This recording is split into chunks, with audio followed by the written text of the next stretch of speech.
Khalsa aid ਦੇ ਮੁਖੀ ਰਵੀ ਸਿੰਘ ਖਾਲਸਾ ਦੀ appeal ਤੋਂ ਬਾਅਦ ਹੁਣ ਦੀਪ ਸਿੱਧੂ ਨੇ ਵੀ ਕਿਸਾਨ ਜਥੇਬੰਦੀਆਂ ਨੂੰ ਚਿੱਠੀ ਲਿਖ ਕੇ ਇਕਜੁੱਟ ਹੋ ਕੇ ਚੱਲੋ ਵਿਚਾਰ ਕਰਨ ਲਈ ਪਹਿਲ ਕਦਮੀ ਕੀਤੀ ਹੈ। ਦੀਪ ਸਿੱਧੂ ਨੇ ਇਹ ਚਿੱਠੀ 7 ਜਨਵਰੀ ਯਾਨੀ ਕਿ ਕੱਲ ਲਿਖੀ ਹੈ। ਦੀਪ ਸਿੱਧੂ ਨੇ ਚਿੱਠੀ ਵਿੱਚ ਲਿਖਿਆ ਹੈ ਕਿ ਸਤਿਕਾਰਯੋਗ ਆਗੂ ਸਹਿਬਾਨ, ਸੰਯੁਕਤ ਕਿਸਾਨ ਮੋਰਚਾ, ਵਾਹਿਗੁਰੂ ਜੀ ਕਾ ਖਾਲਸਾ, ਵਾਹਿਗੁਰੂ ਜੀ ਕੀ ਫਤਿਹ। ਅਸੀਂ ਇਸ ਵੇਲੇ ਆਪਣੇ ਵਿਰਸੇ ਤੇ ਇਤਿਹਾਸਕ ਮੁਤਾਬਕ ਹੱਕ ਸੱਚ ਦੀ ਖਾਤਰ ਜਦੋਂ ਜਹਿਦ ਕਰ ਰਹੇ ਹਾਂ। ਪੰਜਾਬ ਦੀ ਅਗਵਾਈ ਵਿੱਚ ਸ਼ੁਰੂ ਹੋਇਆ ਕਿਸਾਨੀ ਸੰਘਰਸ਼ ਭਾਰਤ ਦੇ ਸਭਨਾ ਕਿਰਤੀਆਂ, ਮਿਹਨਤਕਸ਼ ਵਰਗਾਂ ਅਤੇ ਆਮ ਲੋਕਾਈ ਦੀ ਭਲਾਈ ਦੇ ਮਾਮਲਿਆਂ ਨਾਲ ਜੁੜੀ ਸਾਂਝੇ ਜਦੋਂ ਜਹਿਦ ਦਾ ਰੂਪ ਧਾਰਦਾ ਜਾ ਰਿਹਾ ਹੈ। ਦਿੱਲੀ ਚੱਲੋ ਦੇ ਨਾਰੇ ਨੂੰ ਪੰਜਾਬ ਦੇ ਜਾਇਆਂ ਨੇ ਜਿਸ ਇਤਿਹਾਸਕ ਅੰਦਾਜ਼ ਵਿੱਚ ਸਾਕਾਰ ਕੀਤਾ ਹੈ, ਉਸ ਨਾਲ ਹੁਣ ਹੋਰਨਾਂ ਰਾਜਾਂ ਦੇ ਕਿਸਾਨ ਤੇ ਕਿਰਤੀ ਵੀ ਦਿੱਲੀ ਦੀ ਧੱਕੇਸ਼ਾਹੀ ਵਿਰੁੱਧ ਡਟਣੇ ਸ਼ੁਰੂ ਹੋ ਗਏ ਨੇ। ਪੰਜਾਬ ਦੀ ਇਕਜੁੱਟਤਾ ਵੇਖ ਕੇ ਉਹਨਾਂ ਦੇ ਹੌਸਲੇ ਬੁਲੰਦ ਹੋ ਰਹੇ ਨੇ। ਕਿਸਾਨ ਜਥੇਬੰਦੀਆਂ ਦੀ ਅਗਵਾਈ ਵਿੱਚ ਲੜਿਆ ਜਾ ਰਿਹਾ ਹੈ ਇਹ ਸੰਘਰਸ਼ ਇੱਕ ਅਹਿਮ ਅਤੇ ਇਤਿਹਾਸਕ ਪੜਾਅ ਉੱਤੇ ਪੁੱਜ ਗਿਆ ਹੈ, ਜਿੱਥੇ ਸਾਡੇ ਸਾਰਿਆਂ ਉੱਤੇ ਬਹੁਤ ਵੱਡੀ ਜ਼ਿੰਮੇਵਾਰੀ ਹੈ। ਸਾਂਝੇ ਸੰਘਰਸ਼ ਆਪਸੀ ਇਤਫਾਕ ਨਾਲ ਹੀ ਜਿੱਤੇ ਜਾ ਸਕਦੇ ਨੇ।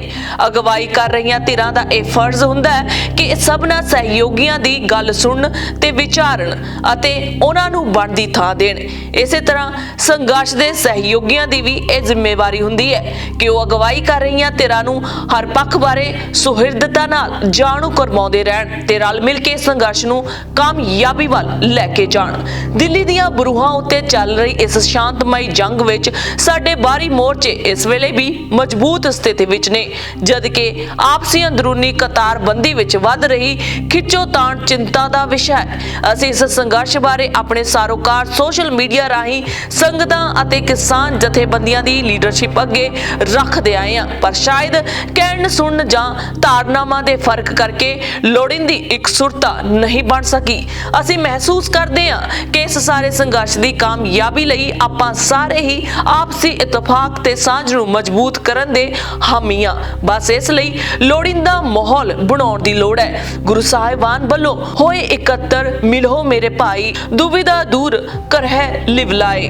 ਮਹਾਵਾਕ ਵਿੱਚ ਬਖਸ਼ਿਸ਼ ਕੀਤੀ ਮਾਰਗ ਸੇਧ ਉੱਤੇ ਚੱਲ ਕੇ ਅਸੀਂ ਯਕੀਨਨ ਹੀ ਉਹ ਮਾਹੌਲ ਸਿਰਜ ਲਵਾਂਗੇ।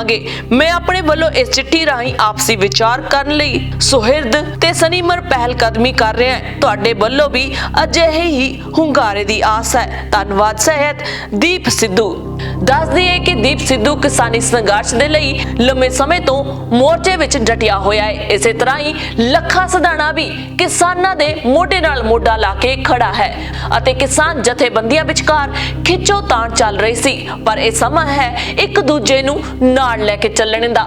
ਬਹਰਹਾਲ ਦਿੱਲੀ ਦੀਆਂ ਸੜਕਾਂ ਤੇ ਪੂਰਾ ਪੰਜਾਬ, ਜਿੱਥੇ ਵੀ ਪੰਜਾਬ ਦੇ ਕੋਨੇ-ਕੋਨੇ ਵਿੱਚ ਪੰਜਾਬੀ ਵੱਸਦੇ ਨੇ, ਦਿੱਲੀ ਇਕੱਤਰ ਹੋ ਰਹੇ ਨੇ, ਭਾਵੇਂ ਉਹ ਬਾਹਰਲੇ ਮੁਲਕ ਤੋਂ ਹੀ ਕਿਉਂ ਨਾ ਆਏ ਹੋਣ। ਇਸ ਧਰਨੇ ਦੇ ਵਿੱਚ ਹਿੱਕ ਤਾਣ ਕੇ ਡਟੇ ਹੋਏ ਨੇ, ਬਿਨਾਂ ਸਰਦੀ ਘਰ-ਬਾਰ ਦੀ ਪਰਵਾਹ ਕੀਤੇ ਹੋਏ। ਸੋ ਇਸ ਮੋਰਚੇ ਨੂੰ ਕਾਮਯਾਬ ਬਣਾਉਣ ਲਈ ਇਕਜੁੱਟ ਹੋਣਾ ਬਹੁਤ ਜ਼ਰੂਰੀ ਹੈ।